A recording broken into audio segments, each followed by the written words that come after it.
الحمدللہ رب العالمین والصلاة والسلام علی سید الانبیاء والمرسلین نبینا محمد وعلی آلہ وصحبہ اجمعین، اما بعد۔ رب اشرح لی صدری ویسر لی امری واحلل عقدۃ من لسانی یفقہوا قولی۔ محترم سامعین کرام، ناظرین گرامی، دیگر سامعین، میری گفتگو جمال الدین افغانی کے تعلق سے چل رہی تھی اور میں نے یہ بتایا تھا کہ کس طرح سے ماسونیت سے ان کا تعلق ہے، اور جہاں بھی ماسونیت کی محفلیں لگتی تھی اور ان کا سالانہ اجلاس ہے یا ماہانہ اجلاس ہے تو انہیں دعوت دے کر کے اس میں کس طرح سے بلایا جاتا تھا۔ 1878 کے اندر 7 جنوری میں، جس وقت کی یہ مصر کے اندر تھے، ان کے پاس ماسونیت کی طرف سے لیٹر آتا ہے جس کے اندر صاف صاف یہ لکھا رہتا ہے کہ آپ کا ہمیں انتظار ہے شدت سے، اور اس کے اندر ہدایات رہتی ہیں کہ کس کس انداز میں آپ کو آنا ہے، کس طرح کا کپڑا پہننا ہے، کس نشانی کے ساتھ آنا ہے، وہ ساری چیزیں اس کے اندر موجود رہتی ہیں۔ اس لیٹر کا عکس آج بھی موجود ہے۔ اب اس خطاب کی روشنی میں جو لیٹر ان کو ملا ماسونیت کی طرف سے، اس تعلق سے مصطفیٰ غزال نے اپنی کتاب دعوت و جمال الدین افغانی کے اندر صفحہ 173 پر لکھا ہے کہ ماسونیت کے لیے عمدہ صفات کا استعمال کرنا،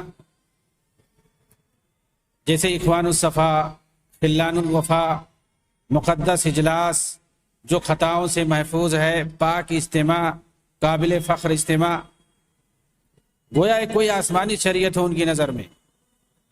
انہوں نے جو لیٹر دیا ماسونیت کو اور ان کی طرف سے جو ان کے پاس آیا، ان کے اندر بعض ماسونی رموز اور نشانیوں کا استعمال ہوا ہے، جیسے قادوم کا حصول، پھاوڑے کی طرح ایک آلہ جسے سربراہی کے وقت حاصل کیا جاتا ہے، سیاہ لباس، ٹائی اور سفید کاز بٹن کے اندر۔ دوسرے خطاب میں یہودی علامتیں بھی پائی جاتی ہیں، بالخصوص عبرانی سال اور مہینہ، جیسا کہ محمد حسین نے اپنی کتاب الاسلام والحضارہ المدنیہ کے اندر الاسلام والحضارۃ الغربیہ کے صفحہ 860 میں لکھا ہے، اور دکتور عبد الرحمن عمیرہ نے اپنی کتاب المذاہب المعاصرہ وموقف الاسلام منہا کی صفحہ 27 میں ذکر کیا ہے۔ انہوں نے لکھا ہے کہ دائرۃ المعارف الیہودیہ کے اندر یہ ذکر ہے کہ ماسونیت اپنے سارے رموز اور علامات وہی استعمال کرتی ہے جو یہودیوں کے یہاں ہیں۔ چنانچہ اسکاٹ لینڈ کے سارے ماسونی اجلاسوں اور خطابوں کے اندر انہی سارے رموز اور علامتوں کو پاؤ گے، حتیٰ کہ ابجدی حروف اور تاریخ بھی عبرانی میں استعمال کرتے ہیں۔ چنانچہ یہاں اس خطاب کے اندر ماہ جنوری کے لیے جنایو کا لفظ استعمال کیا گیا، اور یہودی سال 5878 کا استعمال کیا گیا، جو یہودیوں کے یہاں نوری سال ہے، یعنی 40 صدی قبل مسیح۔ اس کے لیے آپ پوری حقیقت دیکھ سکتے ہیں، حقیقت البابیہ والبہائیہ۔ پر اسراریت ماسونیت کی پہچان ہے۔ چنانچہ آپ ملاحظہ کریں گے کہ پہلے خطاب میں جمال الدین کابلی، دوسرے میں جمال الدین حسینی لکھا ہے۔ آخر لقب کو کیوں بدلا گیا؟ اور کیا کابلی نسبت ہے افغانستان کی راجدھانی کابل کی طرف، یا یہودی فرقہ کابالہ کی طرف، جس کے یہاں مختلف علوم و فلسفہ اور جادو و طلسم کا رواج پایا جاتا ہے؟ کہا جاتا ہے کہ ماسونیت دراصل یہودیوں کے اسی پراسرار فرقہ جو کہ کابلہ سے جانا جاتا ہے، اسی کی نئی شکل ہے، جس کی طرح جمال الدین کی نسبت کی گئی ہے، جمال الدین کابلی۔ اس پر عمان سے چھپنے والے میگزین الشریعہ کے اندر سلسلہ وار اسرار اور حرکہ الماسونیہ نکالا گیا تھا، جس میں پوری تفصیل موجود ہے۔ عمان جو کہ اردن کی راجدھانی ہے، الشریعہ میگزین کے اندر دیکھیں گے تو اسرار الحرکہ الماسونیہ کے نام سے معصومیت کے تمام اسرار اور رموز کو تفصیل سے اس میں بتایا گیا ہے۔ ماسونی تنظیم کا ایک رازدار کاتب ہوتا ہے جس کا تعلق سارے ارکان سے ہوتا ہے۔ دوسرا یہ کہ یہ کاتب جمال الدین سے اپنے اس جملے سے مخاطب کر رہا ہے، ہماری طرف سے اخوت بھری محبت قبول کرے، جس سے پتہ چلتا ہے کہ کس طرح ماسونیت کے ساتھ جمال الدین کا اخوت بھرا تعلق تھا، اور یہ کہ جمال الدین نے مصر کے اندر ماسونیت کی جس شاخ کو کھولا تھا اس کا تعلق عالمی یہودی ماسونیت سے ہے۔ جیسا کہ توفیق الطویل نے کہا ہے، افغانی نے مصر کے اندر جس ماسونی تنظیم کی شاخ کھول رکھی تھی اس کے اندر تمام ادیان کے لوگ آ کر ان سے ملاقات کرتے تھے آزادی کے مسئلے میں۔ اس کی تفصیل آپ دیکھ سکتے ہیں الفکر العربی فی 100 سنہ، الروتاری فی قبض الاتهام، اور اسی طرح سے مصطفیٰ فوزی غزال کی کتاب جس کے اندر انہوں نے تفصیل سے لکھا ہے کہ ماسونیت کی تعلیمات الحاد و کفر کی طرف دعوت دیتی ہیں، اسی لیے اس کے اندر مختلف ادیان کے لوگ پائے جاتے ہیں، لیکن ان میں وہی شخص بڑا منصب اور مقام پا سکتا ہے جو سارے ادیان کو رد کر دے۔ اوس خوری اپنی کتاب تبدید الظلام او اصل الماسونیہ، اس کتاب کی صفحہ 4 کے اندر یہ لکھتے ہیں، عرب قوم اب سمجھ چکی ہے کہ ماسونی کافر ہوتا ہے کیونکہ وہ ایسے افکار کا حامل ہوتا ہے جو دین اسلام کے خلاف ہوتے ہیں۔ چنانچہ کوئی بھی مسلمان اگر ماسونی ہو جائے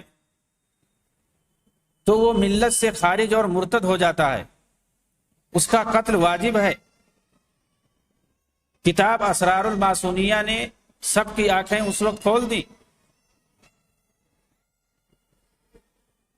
لیکن کون اس کے خلاف کچھ کر سکتا ہے کیونکہ بڑی بڑی شخصیتیں اس کی تائید کرتی ہیں۔ عالمی ماسونیت انگریزوں اور فرانسیسیوں کے تابع ہوتی ہیں۔ ایسی شخصیتوں کے بارے میں تفصیلی جانکاری کے لیے آپ دیکھ سکتے ہیں الماسونیہ فی المنطقہ، اور اسی طرح سے الروتاری فی قفص الاتهام ابو اسلام احمد عبداللہ کی۔ یہ حال تھا جمال الدین افغانی کا، تو پھر آخر ان کے شاگردوں کا کیا حال ہوگا؟ اس پر عربی کا یہ مقولہ صادق آتا ہے، البعرۃ تدل علی البعیر والاثر يدل علی المسیر، میگنی اونٹ پر اور قدم کے آثار چال پر دلالت کرتے ہیں۔ نیز یہ شعر بھی صادق آتا ہے، وَمَن يَكُنِ الْغُرَابُ لَهُ دَلِيلًا يَمُرُّ بِهِ عَلَى جِيفِ الْكِلَابِ، جس کارواں کا رہبر کوا ہو وہ ضرور کتوں کی لاشوں سے گزرے گا۔ تو یہ حقیقت تھی جمال الدین افغانی کے بارے میں، جس کو میں نے اختصار سے پیش کیا ہے۔ جمال الدین افغانی نے کس قسم کے شاگرد پیدا کیے، اور پھر اس کے بعد ان لوگوں نے عالم اسلام کے اندر، بالخصوص عالم عرب کے اندر جو کہ اسلام کا گڑھ ہے، علم و عرفان کا جو منبع ہے، چاہے وہ خلیج عرب ہو، بلاد شام ہو یا مصر و سوڈان ہو، ان تمام علاقوں کے اندر انہوں نے کس طرح سے اپنے شاگردوں کو بکھیر رکھا تھا، اور ان کے بعد کس طرح سے ان لوگوں نے دین کے نام پر سیاسی اسلام کو رائج کیا، معصونیت کو پھیلایا، الحاد اور اباحیت کا رواج دیا۔ چنانچہ آپ صرف محمد عبدہ کو دیکھ لیں، جنہوں نے بظاہر دین کا لبادہ اوڑھ کر افغانی کی معصونیت کے سہارے مصر کے اندر الحاد پھیلانے کا بیڑا اٹھایا۔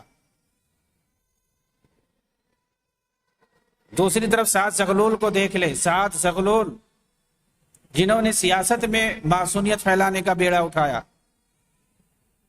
1907 کے اندر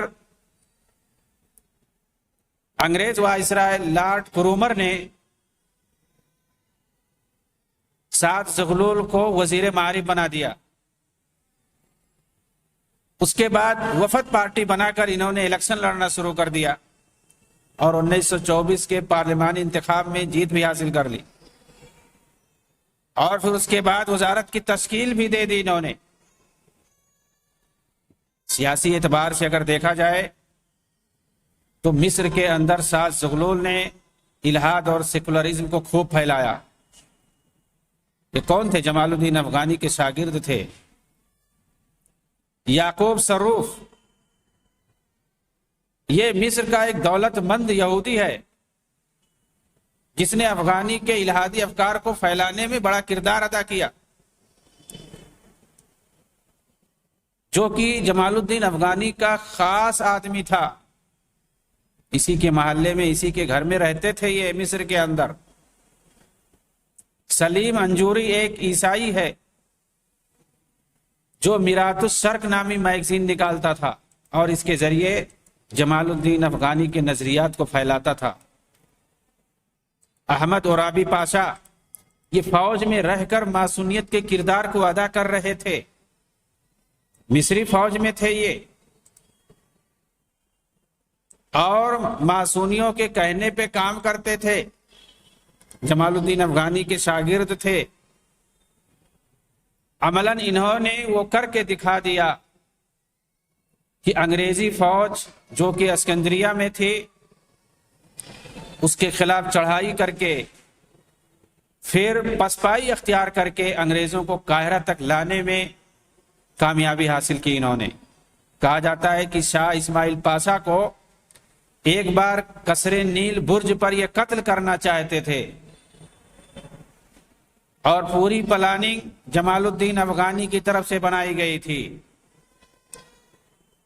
کیونکہ اسماعیل پاشا کا جو بیٹا توفیق پاشا تھا یہ اس کے حمایتی تھے اور اس کو انہوں نے ماسونیت میں شامل کر لیا تھا. چنانچہ یہ چاہتے تھے کہ اسماعیل پاشا کو ہٹا کر کے اس کے بیٹے توفیق پاشا کو ملک کا بادشاہ بنا دیا جائے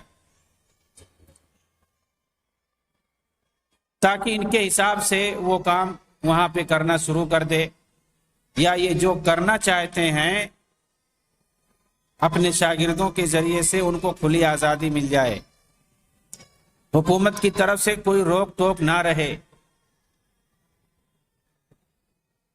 مسلم حکمرانوں کے ساتھ، مسلم حکومتوں کے ساتھ، مسلم فوج کے ساتھ ان لوگوں کا یہ کردار تھا کہ یہود و نصارہ سے مل کر کے ان کی خفیہ تنظیموں میں داخل ہو کر کے یہ لوگ مسلم حکومتوں کے درمیان، مسلم ممالک کے درمیان کس طرح کا کردار ادا کرتے تھے، نصیر الدین طوسی اور ابن القمی جیسا. اب یہاں سوال پیدا ہوتا ہے کہ آخر حسن بنا کا جمال الدین افغانی سے کیا تعلق تھا؟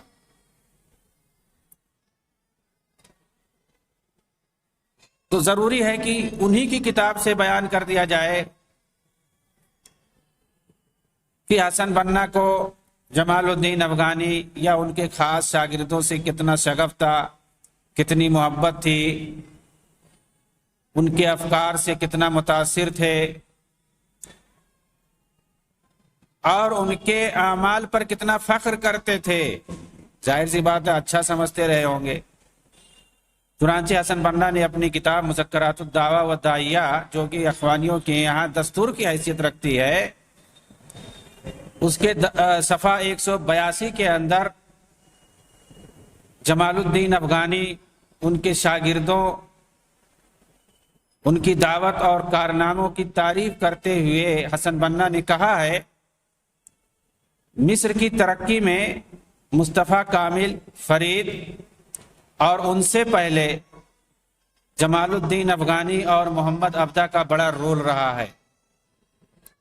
اگر یہ مصر انہی کے راہ پہ چلتا اور اس سے منحرف نہ ہوتا تو آج اپنے مقصد میں کامیاب رہتا. یا کم سے کم آگے کی طرف ترقی کرتا، پیچھے نہیں ہٹتا۔ یہ حسن بنا نے اپنی کتاب کے اندر لکھا ہے۔ ایک اخوانی جب یہ پڑھے گا مذکرات الدعوہ والداعیہ کے اندر، ان کے یہاں جو کہ ایسی کتاب ہے جو دستور کی حیثیت رکھتی ہے، اس کے اندر جو کچھ حسن بنا نے لکھا ہے یہ اس کا انکار نہیں کر سکتے ہیں۔ ایسی صورت میں یہ کیا تصور لیں گے؟ ظاہر سی بات ہے، جمال الدین افغانی کی جو دعوت تھی، ان کا جو کارنامہ تھا، انہوں نے جو کچھ کیا مسلم حکمرانوں کے ساتھ اور ماسونیت کے ساتھ مل کر کے، وہ ساری چیزیں ان کو پسند آئیں گی اور ان کو وہ بھی آئیڈیل اور رہنما بنائیں گے اپنا، جس طرح سے کہ حسن بنا کے نزدیک تھے وہ لوگ۔ محمد ضیاء الدین الریس نے اخوانی میگزین الدعوہ شمارہ نمبر 13 رجب 1397 کے صفحہ 22 میں لکھا ہے، یہ وہی مصر ہے جسے جمال الدین نے چنا تھا۔ سنتے جائیں، محمد ضیاء الدین نے یہ چیز لکھی ہے کہ مصر کو کس نے اختیار کیا؟ انہیں فخر ہے اخوانیوں کو کہ مصر کو اختیار کیا تھا جمال الدین افغانی نے۔ چنانچہ یہ لکھتے ہیں کہ یہ وہی مصر ہے جسے جمال الدین نے چنا تھا تاکہ اسلام کی قوت کو دوبارہ بحال کرنے کی خاطر یہیں سے اپنے پیغام کو پوری دنیا میں پھیلائیں۔ پھر محمد ابدا آئے جنہوں نے اسلامی علوم و فنون کے اندر مصر کو آگے کی طرف بڑھایا۔ پھر ان دونوں کی کوششوں کو محمد رشید رضا، طنطاوی، جوہری، محمد فرید وجدی وغیرہ نے آگے بڑھایا۔ پھر اخوان المسلمین کی جماعت کا ظہور ہوا جس نے ان سابق مصلحین کے منہج پر چل کر ترقی کے کاج کو آگے بڑھایا۔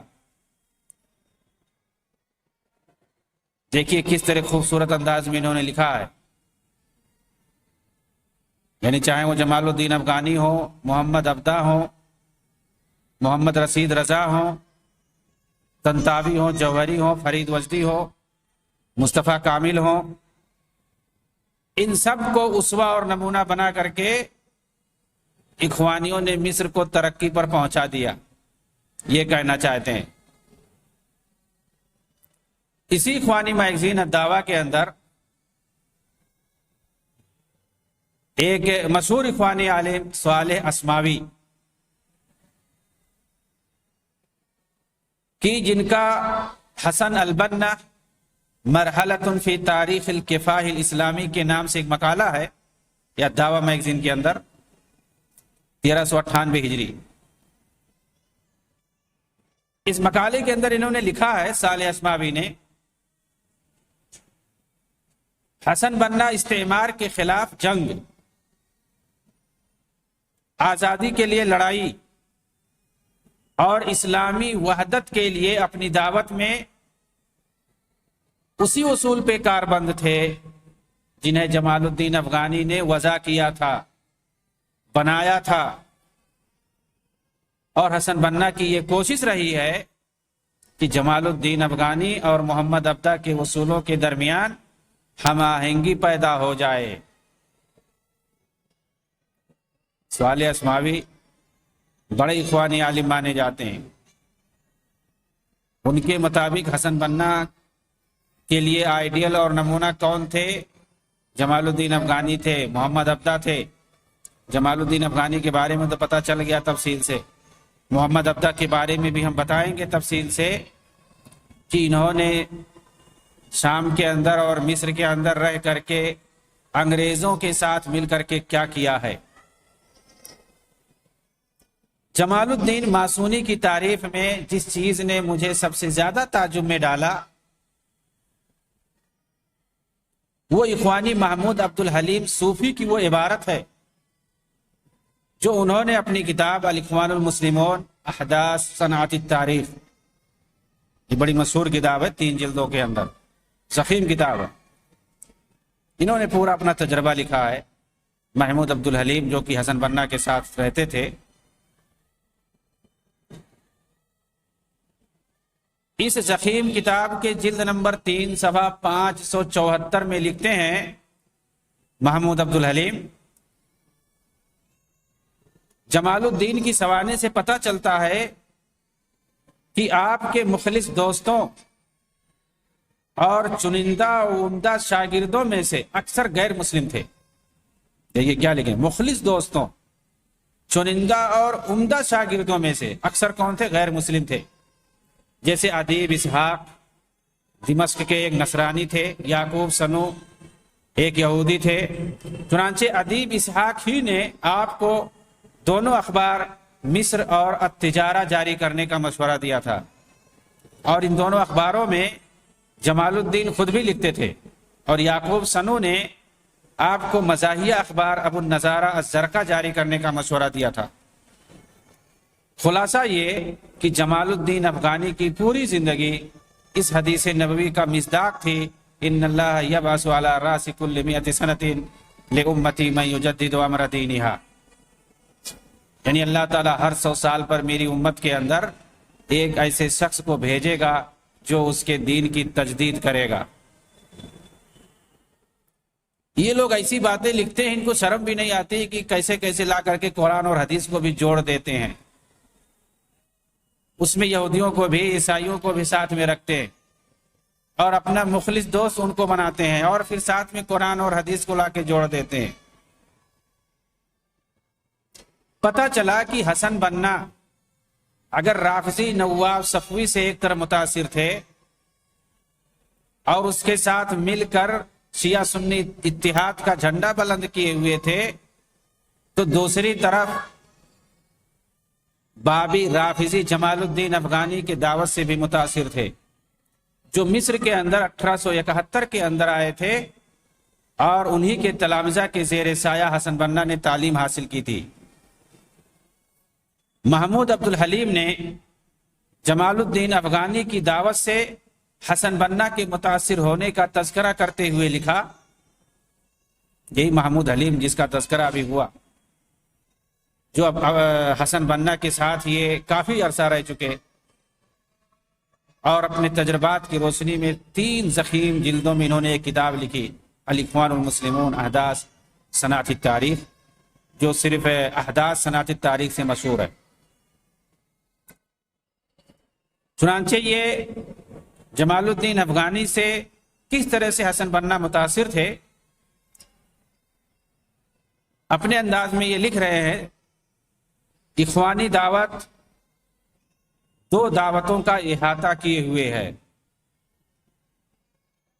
ایک جمال الدین افغانی کی دعوت اور دوسری سنوسی کی دعوت۔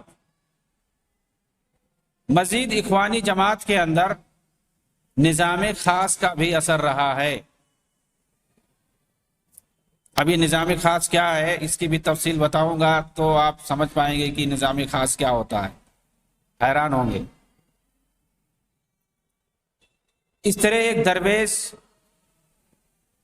اور ایک دور اندیش شخص جب حسن بنا اور جمال الدین افغانی کے افکار کا مطالعہ کرے گا تو سمجھ میں بڑی آسانی سے آ جائے گا کہ دونوں کے یہاں خروج و بغاوت کے اندر کس طرح کی یکسانیت پائی جاتی ہے۔ لوگ کہتے ہیں کہ اخوانیت کے اندر یہ جو خروج و بغاوت اور تکفیر کی جو جراثیم پیدا ہوئے یہ سید قطب کے بعد آیا، ایسا بالکل نہیں ہے۔ یہ چیز حسن بنا کے اندر خود پائی جاتی تھی، اور انہوں نے یہ چیز جمال الدین افغانی وغیرہ کی تعلیمات سے سیکھا تھا، جیسا کہ ابھی گزرا کہ کس طرح سے وہ اسماعیل پاشا کو مارنا چاہتے تھے، قتل کروانا چاہتے تھے۔ کیوں؟ اس لیے کہ وہ اس سے متفق نہیں تھے، اور اس کے بیٹے توفیق پاشا سے انہوں نے رسم و راہ بنا رکھی تھی، یہاں تک کہ اس کو معصونیت کا رکن بنا دیا تھا، اور اپنا کافی اثر ڈال رکھا تھا اس پر، اور چاہتے تھے کہ یہ جلدی سے بن جائے مصر کا بادشاہ۔ ظاہر سی بات ہے وہی چیز ان کے اندر بھی تھی. تو یہ غلط ہے کہ اخوانی جماعت کے یہاں جو فروج و بغاوت کے جو جراثیم پائے جاتے ہیں یہ سید قطب کے زمانے کے بعد ہوا. ایسا نہیں. آپ یہ کہہ سکتے ہیں مزید بڑھ گیا، لیکن یہ چیز پہلے سے پائی جاتی ہے. عوام کو حکومت کے خلاف کر کے سیاسی مقاصد حاصل کرنے کا جذبہ موجود تھا دونوں کے یہاں، بلکہ دونوں اس فن میں ماہر سمجھے جاتے تھے. ایک مصری عالم ہے رشید زوادی، وہ لکھتے ہیں کہ جمال الدین افغانی پر فخر اور شرف کے لیے یہی کافی ہے کہ وہ انقلابات کے پیغمبر تھے. بتائیے، انقلابات ان کے یہاں وہی خروج و بغاوت کو انقلاب بولتے ہیں، اور انقلابات کے پیغمبر تھے، مطلب آئیڈیل تھے ان کے یہاں. ایک طاقتور سیاسی دائی تھے، ان کے یہاں سیاسی دائی ہوتے ہیں، دینی دائی نہیں کتاب و سنت کا، سیاسی دائی ہوتے ہیں. انہوں نے کبھی حکمرانوں کے سامنے گھٹنے نہیں ٹیکے. ضرورت کیا ہے حکمرانوں کے سامنے گھٹنا ٹیکنے کی؟ عوام کے سامنے گھٹنا ٹیکو، دعوت و تبلیغ کا کام کرو. بلکہ ان پر ہمیشہ اعتراضات کرتے رہتے تھے اور ان سے لڑتے رہتے تھے. یہی کام ہے اخوانیوں کا. ایک مرتبہ اسکندریہ کے اندر عوام کے سامنے تقریر کرتے ہوئے کہا، آپ دیکھیے جمال الدین افغانی کی تقریر سن لیجئے، ان کے چند جملے میں بتا رہا ہوں آپ کو. سیم وہی چیز ان کے یہاں پائی جاتی ہے. عوام کے سامنے کس طرح تبلیغ کرنی چاہیے، کس طرح کی تقریر کرنی چاہیے، ان کو کیا بتانا چاہیے. دین کے نام پہ جماعت بنا کر کے آپ جائیں گے عوام کو کیا پیغام دینے کے لیے؟ انت ایھا الفلاح المسکین تشق قلب الارض لتنبت ما تسد به الرمق وتقيم عود العيال فلما لا تشق قلب ظالمك لماذا لا تشق قلب الذين يأكلون ثمرة أتعابك. اے مسکین کسانوں کی جماعت.